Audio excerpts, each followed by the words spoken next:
สบายดีพ่อแม่พี่น้องเบิดสุขุสุคน ยินดีต้อนรับเข้าสู่ช่องลอนทริปเส้นเก่าเส้นเคยเนาะพี่น้องสำหรับคลิปนี้บ่าวลอนจะพาไปเลาะไปเบิ่งบ้านที่อยู่ในเขตตัวเมืองท่าแขกเนาะเป็นบ้านที่อยู่ส้นเมืองเนาะถือว่าเป็นบ้านที่มีความโชคดีหลายพี่น้องซึ่งบ้านนั้นก็คือบ้านโพนพิมพ์เนาะหรือเอิ้นว่าลักห้าเนาะเดี๋ยวไปเบิ่งนำกันพี่น้องตอนนี้บ่าวลอนอยู่ที่เขตบ้านเวียงวิไลเนาะแถวนี้ยังเป็นเขตบ้านเวียงวิไลอยู่เดี๋ยวไปเบิ่งนำกันว่าบ้านโพนพิมพ์มีความโชคดีอย่างแน่ไปเบิ่งนำกันพี่น้องนี่เขตนี้จะเป็นบ้านคำบอนเนาะนี่แถวนี้จะเป็นยังเป็นบ้านคำบอนด้านหลังก็จะเป็นบ้านเวียงวิไล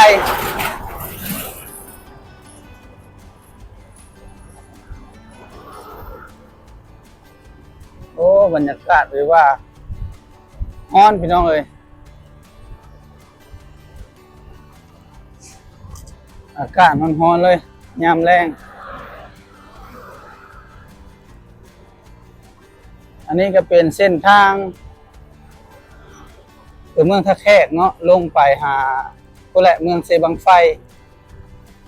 เป็นเส้นทางใหญ่ทางเลขที่13เนี่ยก็ถือว่าเพิ่นเฮ็ดสำเร็จสมบูรณ์แล้วพี่น้องเอ้ยมีดอกไฟมีป้ายแล้วก็เดินเส้นเรียบร้อยเนาะนี่ถือว่างามหลายเล่นได้สะดวกสบายแล้วบัดนี้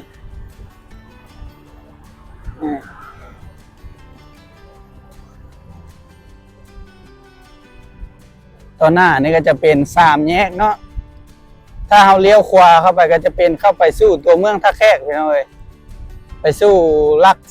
3แล้วก็ลัก2เนาะวงเวียนลัก2ถ้าเราไปโค้งเนาะโค้งเลี้ยวซ้ายลงไปนี่ก็จะเป็นลงไปเมืองเซบังไฟพี่น้องเอ้ยเดี๋ยวไปเบิ่งไปส้มกันพี่น้องนี่อันนี้ก็จะเป็นบ้านเฮือนซ่านอย่างกะจะอยู่แบบย่างใหญ่กันอยู่นะพี่น้องมันจะบ่อยู่แบบหนาแน่นแบบว่าใกล้ๆกันคือเป็นจุ้มบ้านหรือว่าในเมืองเนาะนี่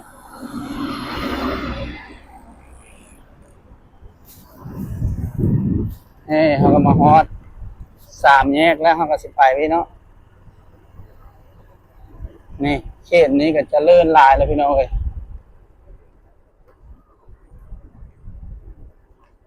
นี่อันนี้จะเป็นเขตบ้านโพนพิมพ์ลัก5เนาะถือว่ามีแต่เฮือนหลังงามพี่น้องเอ้ยแถวนี้มีแต่โรงงานบริษัทนี่ร้านขายเครื่องก็มีแต่ร้านใหญ่ๆพี่น้องเอ้ยแถวนี้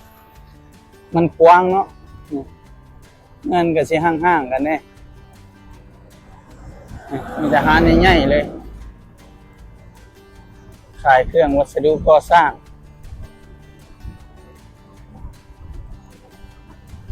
สังเกตว่าแถวนี้ต้นอันนี้หลายนะพี่น้องเอ้ยต้น3 สาเนี่ยนี่บ้านโพนพิมพ์เห็นเนาะพี่น้องนี่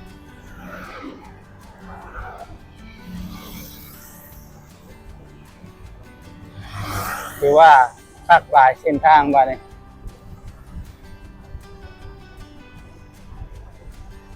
ไปข้างหน้านี่ก็จะเป็นวัดนะพี่น้องนี่วัดก็อยู่แคมทางเลย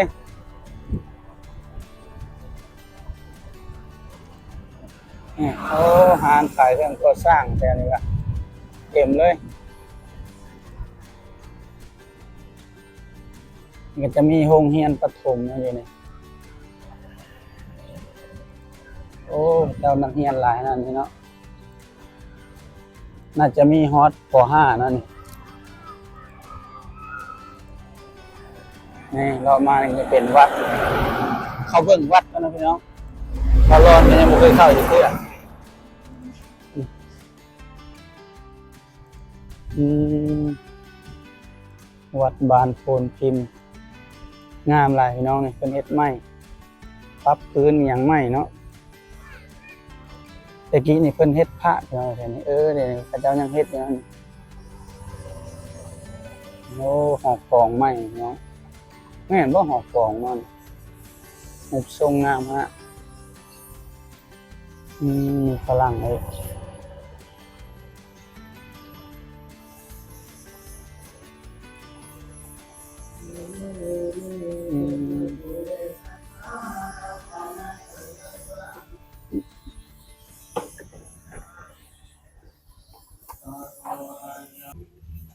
โอ้เฮ็ดพระเนาะนี่เนาะ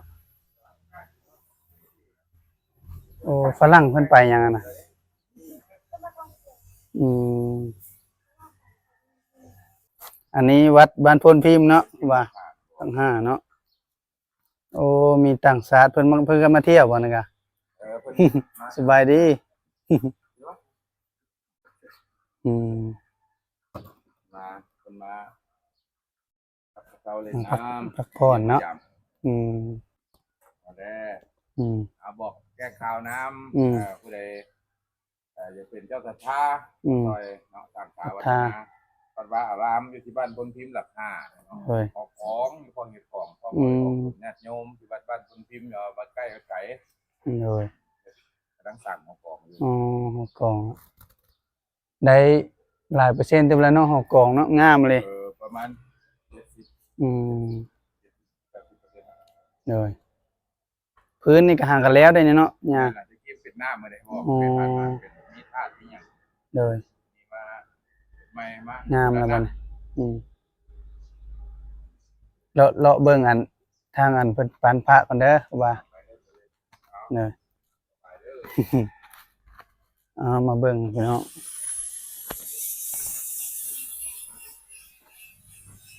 โอ้มีแต่พระองค์งามๆพี่น้องอันนี้จะเป็นสลักพระเนาะนี่อยากมืดๆเนาะน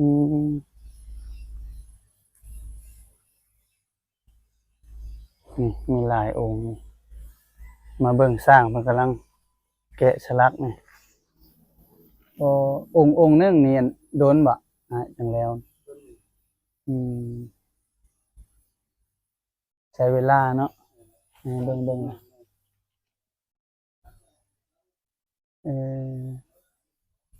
เดี๋ยวเอาไม้เอาก่อนอันแบบมันแข็งแบบนี้ด้วยซะเฮาสิเฮ็ดแบบสมมุติเฮาจะแกะเองแบบนี้บ่แม่นนั่นแหละเฮาก็ปูอัดเลยนี่แต่แบบผสมปูนเฮาก็ผสมคือเฮาอันโบกอย่างธรรมดานี่บ่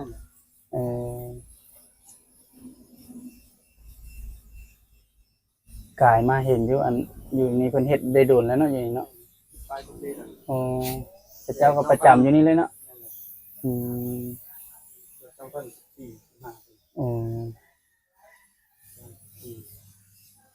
บัดแล้วเฮาเอาไปอันวางหรือว่าอันให้พระเจ้ามาบูชาเอาบ่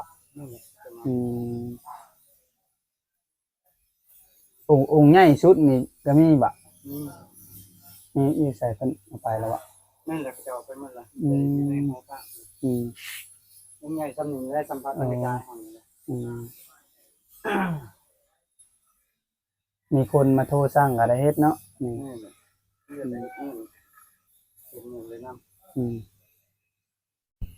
อันแบบอันสลักนี่มันเป็นอะไรคล้ายๆอย่างบ่หรือนี่เนี่ยเป็นเล็กไฟเบอร์คล้ายๆกับประเภทอันนั้นรถน่ะเนาะนั่นแหละมาเลาะเบิ่งทางนี้ไปแถวนี้ยังบ่ได้อันนี้แล้วเพิ่นระบุเลยว่ายังสิเก็บตื้มอยู่เป็นสิเก็บรายละเอียดตื้มนะพระองค์น้อยองค์ใหญ่มีครบเนาะลวดลายที่ว่างามมาเลย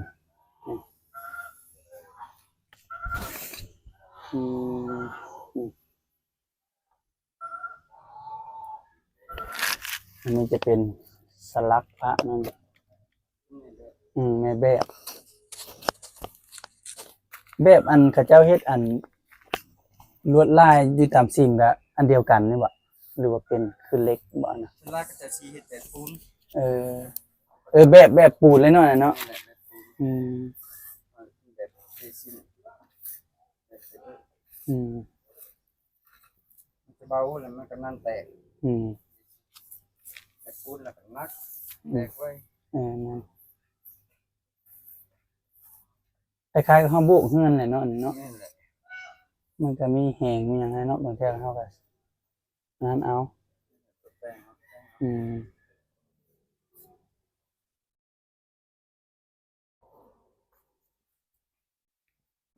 อันนี้คือพระธุดงค์อันนี้พี่น้อง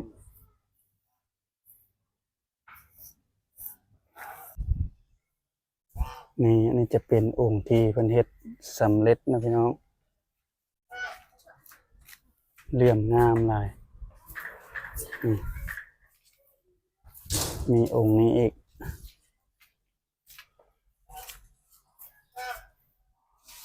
โอ้บรรยากาศในวัดที่ว่างามฮะพี่น้องนี่ที่เดินวัดสะอาดเลยเนาะเพิ่นก็กำลังเฮ็ดหอกองยังบ่แล้วเนาะหอกองพี่น้องเขาก็ได้ออกมาจากวัดโพนพิมพ์เนาะเป็นวัดที่บ่อนที่เพิ่นเฮ็ดพระเนาะพี่น้องนี่ขึ้นชื่อว่าเป็นวัดที่เฮ็ดพระในเมืองตะแคงเนาะตามที่บ่รอนฮู้นี่ในตะแคงนี่บ่อยากมีเลยน่าจะมีวัดเดียวนี่บ่ประมาณนั้นพี่น้องเอ้ยเพราะว่าบ่อนอื่นนี่คือว่าบ่เคยเห็นพี่น้องเอ้ยถือว่าก็เป็นวัดหนึ่งที่สำคัญในตัวเมืองตะแคงเนาะแล้วก็บ่อนสุดท้ายที่แนะนำนะพี่น้องก็คือเป็นบ่อนที่โชคดีของบ้านโพนพิมพ์ก็คือมีปั๊มน้ำมันปตท.นะพี่น้องเพราะว่าปั๊มน้ำมันนี่ฮะเขาเจ้าสิบ่ได้ตั้งบ่อนใดแบบง่ายๆเนาะก็คือกายบ้านออกมาน้อยเดียวก็มีปั๊มน้ำมันปตท.เนาะนี่ถือว่าปั๊มน้ำมันปตท.นี่เขาเจ้าสิ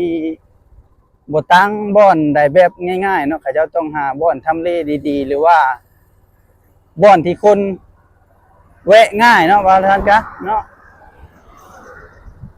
เพราะว่าในท่าแขกนี่จะมีอยู่2บ่อนเท่านั้นพี่น้องเอ้ยก็คือ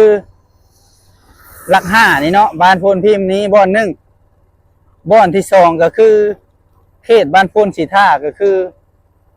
เหนือสุดขึ้นไปของท่าแขกเนาะขึ้นไปเวียงก็มีบ่อน1อยู่นั้นเนาะพระเจ้าสิบ่ได้ตั้งแบบบ่อนซอกลีกเนาะพระเจ้าสิตั้งในแคมเส้นทางหลักเลยจะบ่คือในตัวเมืองใหญ่คือนครหลวงเนาะพี่น้องนี่ก็คือปตท.เป็นปั๊มน้ำมันที่ใหญ่ที่สุดในตะแคงเนาะว่าสั้นๆเนาะพี่น้องเป็นแบรนด์ดังเนาะแบรนด์ดังจากต่างประเทศพูดเลยเนาะก็ถือว่าเป็นบ่อนที่สะดวกสบายในการ